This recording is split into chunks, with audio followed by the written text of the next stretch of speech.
A closely related point is that Rand is an advocate cognitively of a tabula rasa thesis. And this is a concept that gets used broadly, right, in the literature to mean different kinds of theories of human cognitive capacity. What Rand means by it is not the idea that somehow our minds are born as completely malleable, right, lumps of clay, right, upon which reality, right, stamps itself. Right, we are born with conscious apparatus that have a particular identity, that are responsive to certain kinds of features of reality, that have to be used in certain ways if they're going to be used properly. Right, so we do have a whole set of cognitive capacities, right, that we are born with. But what this means for Rand is that the content of our minds is initially empty, right? So we don't actually have any knowledge, right, or aware. We're not born with any particular memories. We're born with a capacity, right, to retain, right, awareness of reality, but the actual content, right, of our memories is going to be dependent upon the experiences that we have. We have an emotional capacity. We can experience contentment, joy, sadness, anger, resentment, right, and so forth, but what particular things are going to cause us to be angry, or the kinds of particular beings with whom we have affectionate relations, that is going to depend on the experience that we have.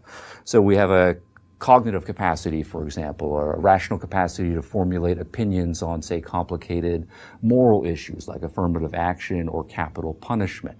So our minds can form abstract opinions, but we're not actually born with any abstract opinions. Whether we come to believe that capital punishment is a good thing, right, or a bad thing, that is going to depend on the experiences that we have, how we process those experiences, and the beliefs that we actually decide to form.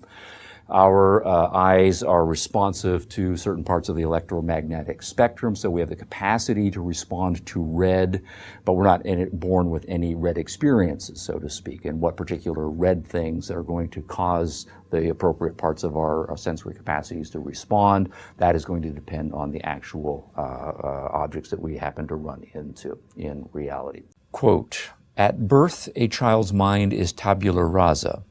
He has the potential of awareness, the mechanism of a human consciousness, but no content. Speaking metaphorically, he has a camera with an extremely sensitive, unexposed film, his conscious mind, and an extremely complex computer waiting to be programmed, his subconscious. Both are blank. He knows nothing of the external world. He faces an immense chaos which he must learn to perceive by means of the complex mechanism which he must learn to operate." Unquote.